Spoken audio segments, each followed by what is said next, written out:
Hello friends, welcome to trading हुनर।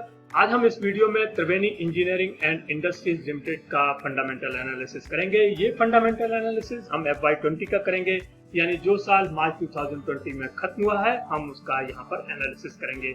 ये पूरे एक साल का एनालिसिस होगा और इसके लिए हम पाइथागोरस स्कोर की मदद लेंगे।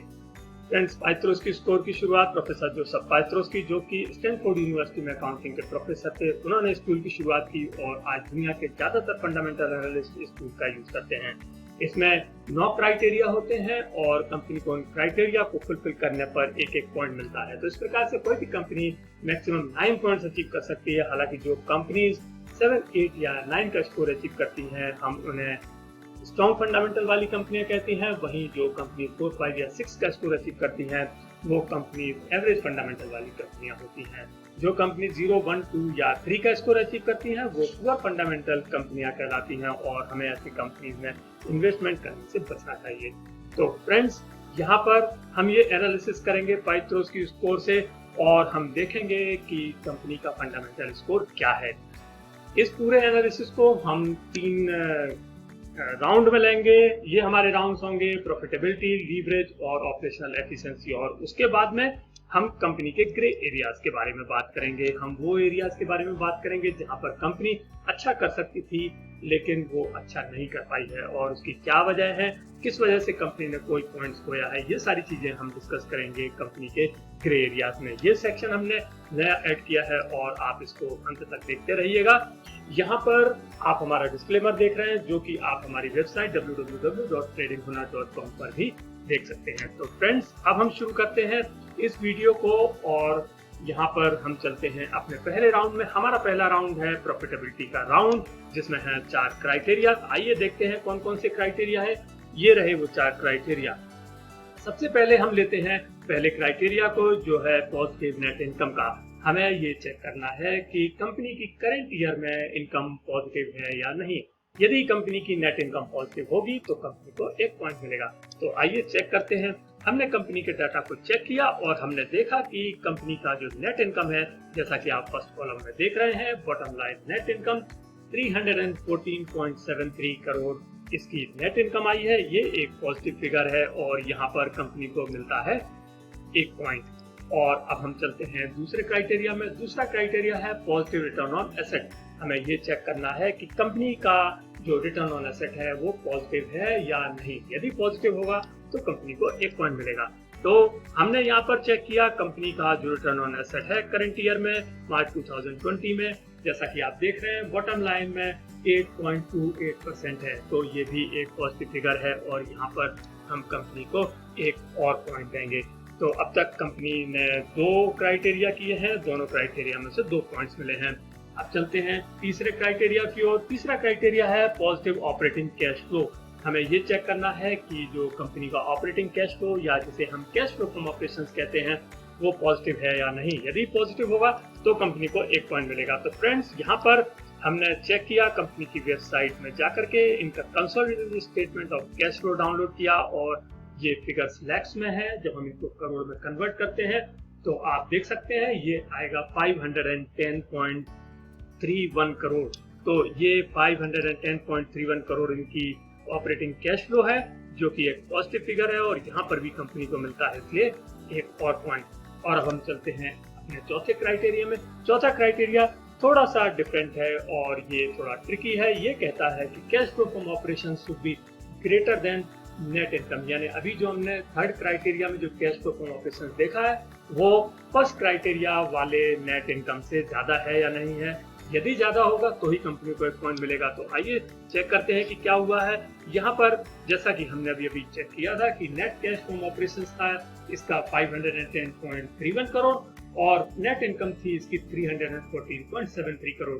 तो फ्रेंड्स, ये इसकी जो कैश फ्लो फ्रॉम ऑपरेशंस है वो नेट इनकम से ज्यादा है और इस प्रकार से कंपनी इस कंडीशन को फुलफिल करती है और यहाँ पर कंपनी को मिलेगा 1 पॉइंट। लेकिन फिर भी मैं आपको डाटा दिखा देता हूँ, ये आप डाटा देख सकते हैं। ये रहा cash flow from operations 510.31 crore और ये रही नेट इनकम 314.73 करोड़। तो कंपनी को 1 पॉइंट मिलेगा इसमें और प्रॉफिटेबिलिटी में कंपनी को मिलते हैं 4 पॉइंट्स और हमारा पहला राउंड खत्म हुआ। पहले राउंड में कंपनी को मिलते हैं 4 पॉइंट्स और कंपनी का पाइथ्रोस्की स्कोर हो जाता है 4। अब हमारा पहला राउंड खत्म हुआ, दूसरे राउंड की ओर हम जाते हैं जो कि है लीवरेज का राउंड, जिसमें 3 क्राइटेरिया हैं। आइए देखते हैं कौन कौन से वो क्राइटेरिया हैं। ये रहे वो 3 क्राइटेरिया, जिसमें सबसे पहला क्राइटेरिया है lower ratio of long term debt in current year. Friends, अभी हम जो राउंड 2 और 3 में देखेंगे कि हमें कुछ वर्ड्स मिलेंगे लोअर और हायर। इसका मतलब है कि हमें जो करंट ईयर के डाटा है उसको प्रीवियस ईयर के डाटा के साथ में कंपेयर करना है, जैसा कि इस क्राइटेरिया में दिखाई दे रहा है कि हमको लॉन्ग टर्म डेट जो करंट ईयर का है वो प्रीवियस ईयर के लॉन्ग टर्म डेट से कम होना चाहिए।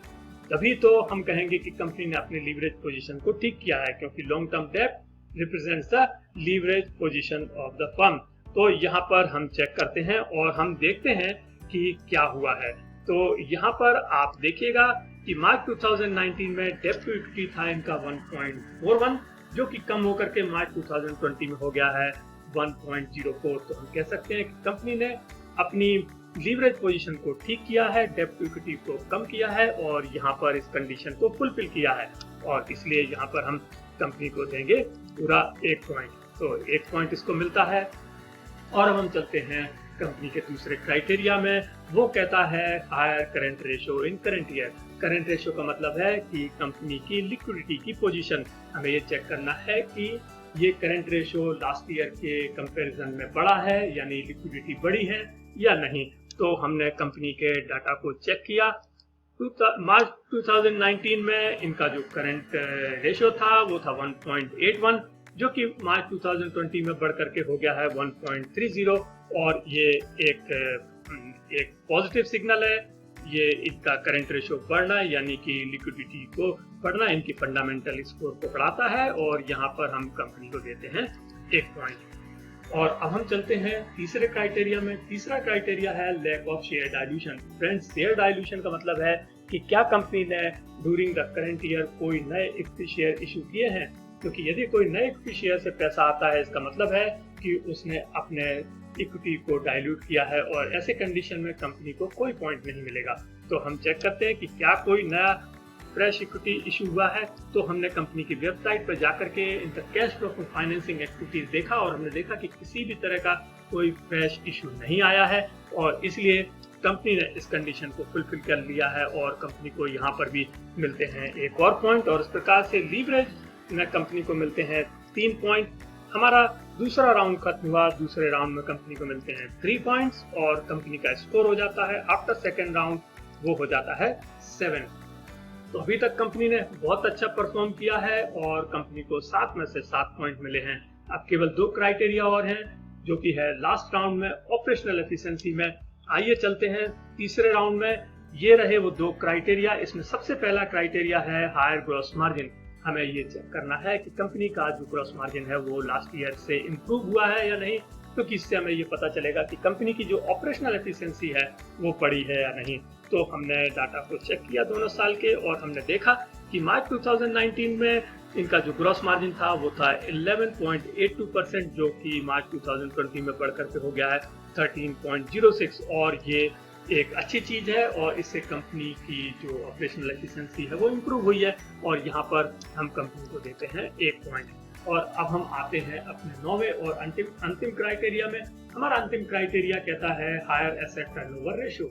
हमें कंपनी का एसेट टर्नओवर रेशियो चेक करना है। एसेट टर्नओवर रेशियो का मतलब है कि कंपनी ने अपने एसेट्स के प्रोपोर्शन में कितनी सेल्स या कितनी रेवेन्यू जनरेट की है, तो वो हमें चेक करना है। इससे ये पता चलता है कि कंपनी की जो ऑपरेशनल एफिशिएंसी है वो कितनी इंप्रूव हुई है। तो हम दोनों साल के डाटा को चेक करेंगे, और हमने देखा कि एसेट टर्नओवर रेशियो मार्च 2019 में 82.83% था, जो कि मार्च 2020 में बढ़कर के 109.65% हो गया है, और ये एक बहुत ही पॉजिटिव सिग्नल है। और यहाँ पर कंपनी की जो ऑपरेशनल एफिशिएंसी है वो इम्प्रूव हुई है, और यहाँ पर हम कंपनी को देंगे इसके लिए 1 और पॉइंट। तो आपने देखा ऑपरेशनल एफिशिएंसी में भी कंपनी को मिलते हैं 2 पॉइंट, और कंपनी का जो स्कोर हो जाता है थर्ड राउंड में वो हो जाता है 2, और ओवरऑल स्कोर हो जाता है कंपनी का 9।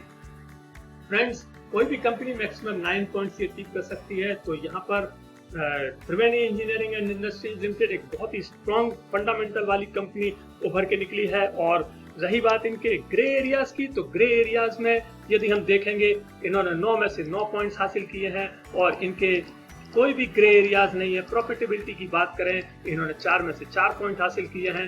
लीवरेज में इन्होंने 3 में से 3 पॉइंट हासिल किए हैं और ऑपरेशनल एफिशिएंसी में भी इन्होंने 2 में से 2 पॉइंट हासिल किए हैं। तो आपने देखा फ्रेंड्स कि किस तरह से त्रिवेणी इंजीनियरिंग एंड इंडस्ट्रीज लिमिटेड एक शानदार, बहुत ही स्ट्रॉन्ग फंडामेंटल वाली कंपनी उभर के आई है FY20 में। फ्रेंड्स, आपको ये वीडियो कैसा लगा? यदि आपको वीडियो अच्छा लगा हो तो प्लीज लाइक कीजिएगा और शेयर कीजिए। और यदि आपने अब तक हमारे चैनल को सब्सक्राइब नहीं किया है तो प्लीज हमारे चैनल को सब्सक्राइब कीजिएगा और देखते रहिएगा इसी तरह के डाटा एनालिसिस के videos. Thank you very much.